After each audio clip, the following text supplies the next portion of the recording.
Diop, vous l'avez dit, Yérim Seck qui est avec nous. Bonsoir. Bonsoir. On va parler de ce débat qui est né depuis quelques jours relatif à l'éventuel troisième mandat du président Macky Sall qui est agité dernièrement. Qu'en pensez-vous? Je pense que c'est un débat indécent. Macky Sall est à peine élu sur la base d'une promesse de rupture par rapport au passé, sur la base de la promesse d'une modification, d'un changement dans les conditions de vie des Sénégalais.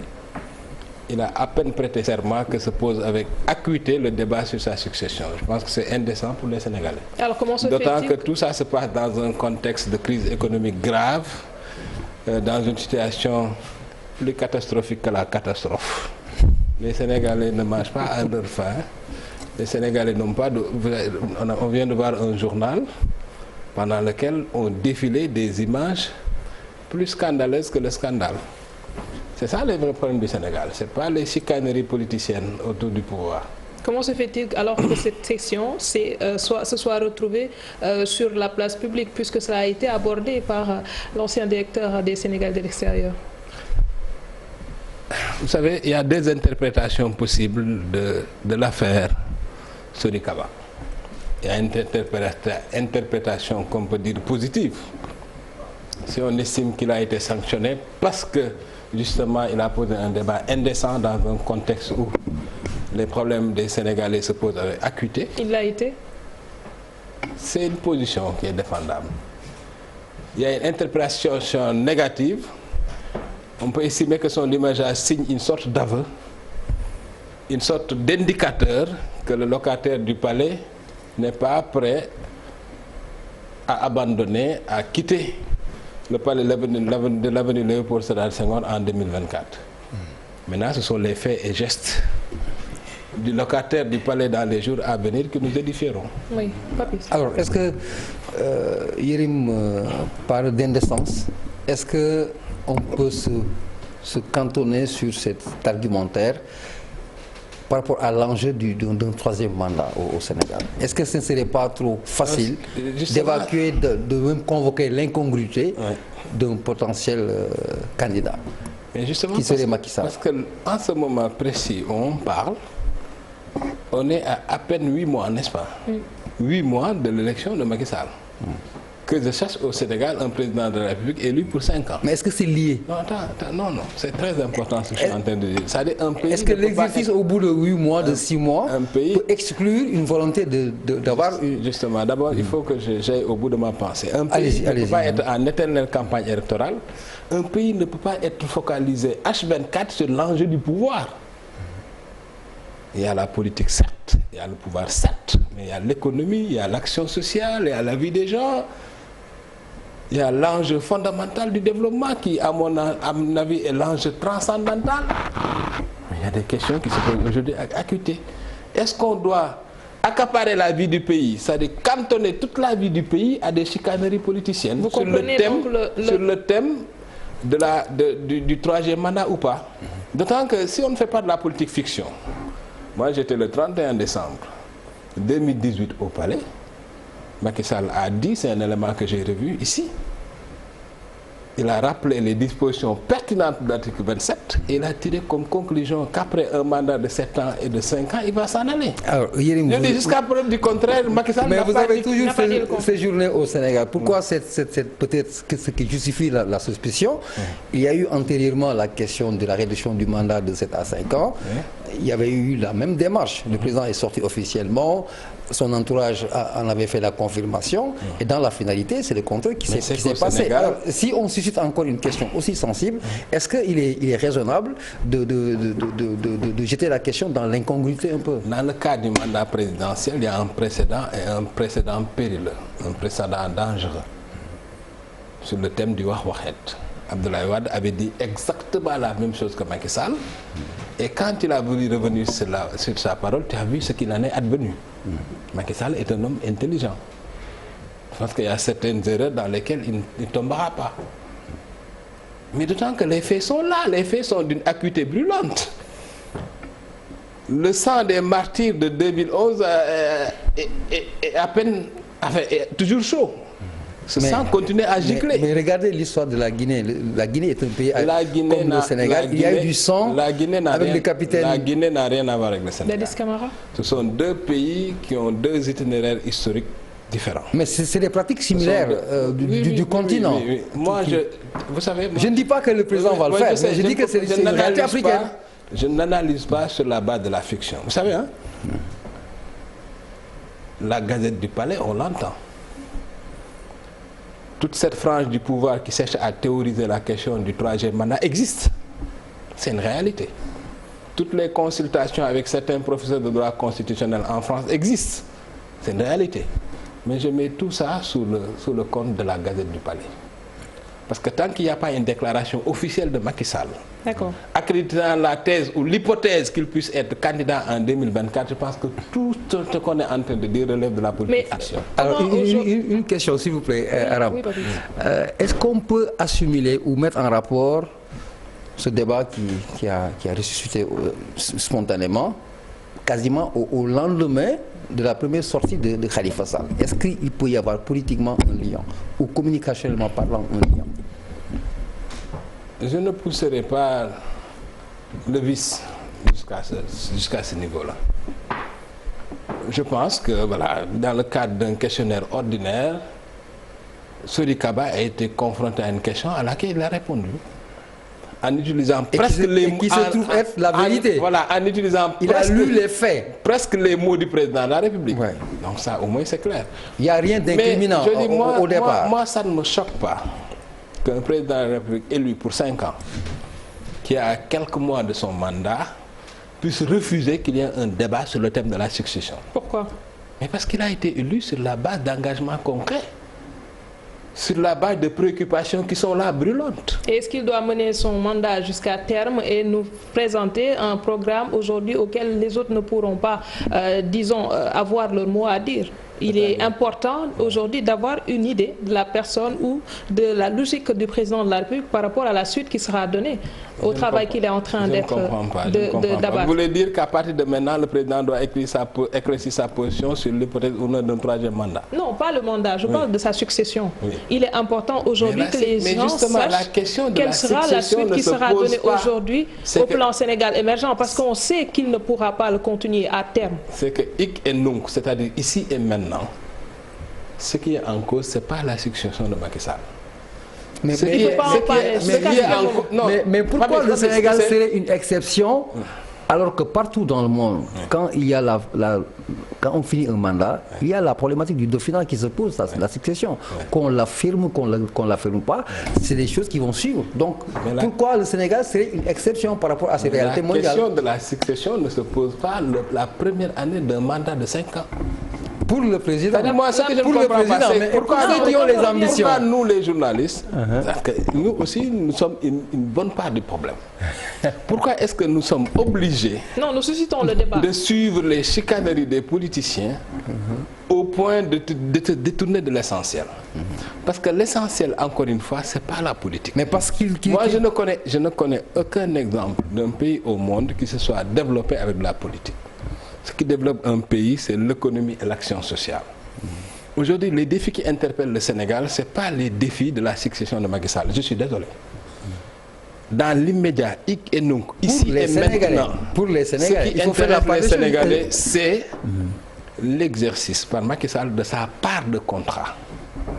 Il s'est engagé sur la base d'un programme plébiscité, même j'allais dire, même par les Sénégalais. Aujourd'hui, il est question qui réalise ses promesses. Tout le reste, pour moi, relève de la chicanerie politicienne. C'est une façon de Maintenant, le jour où Macky Sall dira officiellement qu'il sera candidat, à partir de ce moment, le problème se posera. Oui, mais encore une fois, il y a des gens tout autour du chef de l'État. Il arrive qu'on entend des personnes sortir, tenir des propos et qu'au lendemain, qu'elles soient sanctionnées. On passe à El Hadj Amidou Kassé, on pense à d'autres. Maintenant, comment comprendre aujourd'hui ce déficit-là de communication? Parce que quelque part, les gens ne comprennent pas comment on peut se retrouver dans de pareilles situations alors que le chef de file a déjà donné la conduite à tenir. Des personnes comme ça, il en existera toujours. Les logiques de pouvoir en Afrique sont des logiques de surenchère et d'excès de zèle. les effets de cours, tout le monde les connaît. Certains, pour se rendre intéressants, sont capables... Non, mais c'est la réalité. Je suis désolé, c'est la réalité.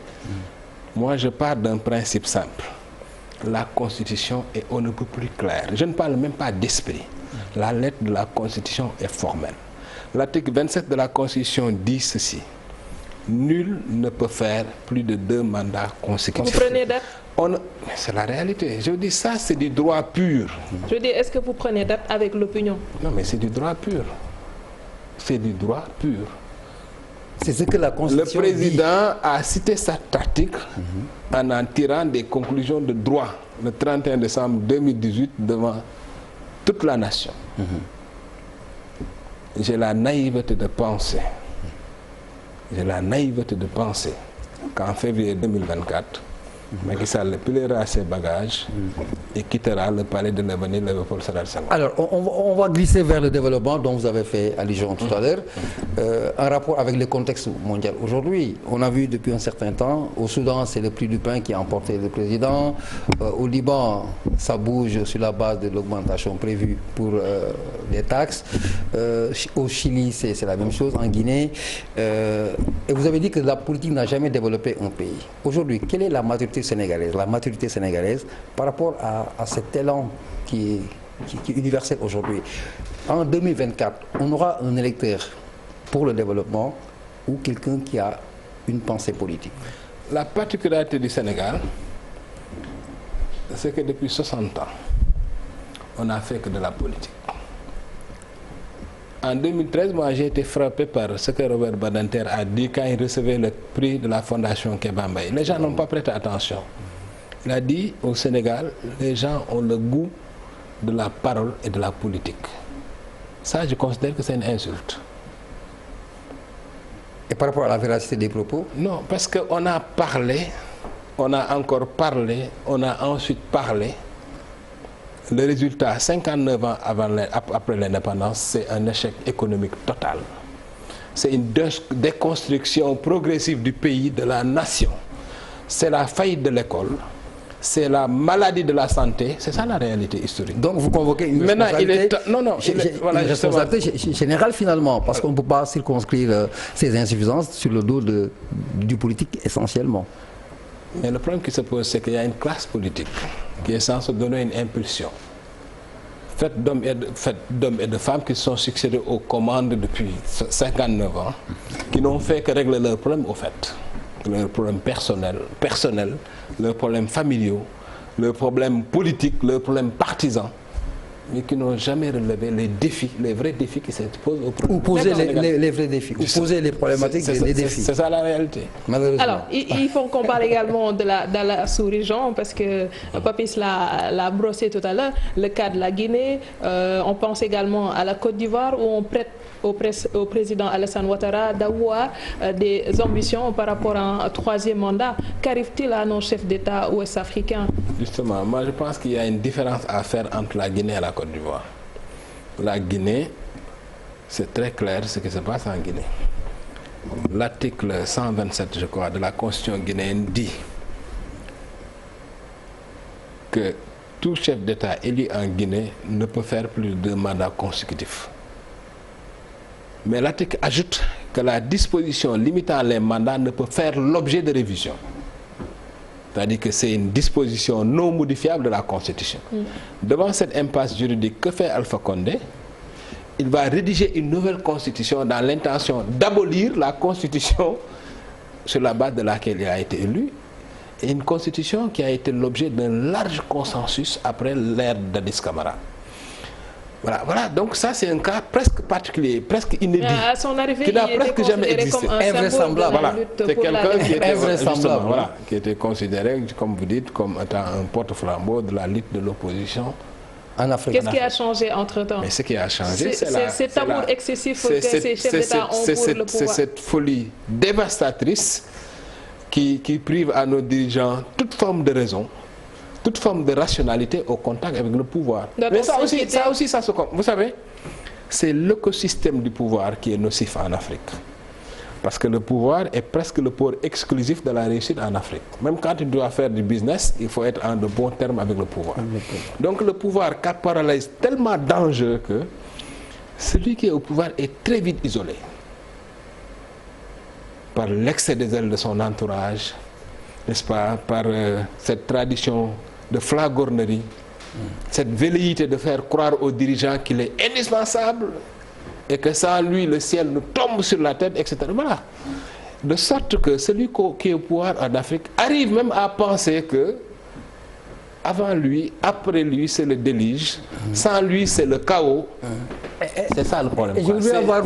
C'est tout cet écosystème toxique autour du pouvoir en Afrique qui rend nos dirigeants un peu fous. Alors, j'aurais aimé vous entendre un peu sur la liberté de nos chefs d'État.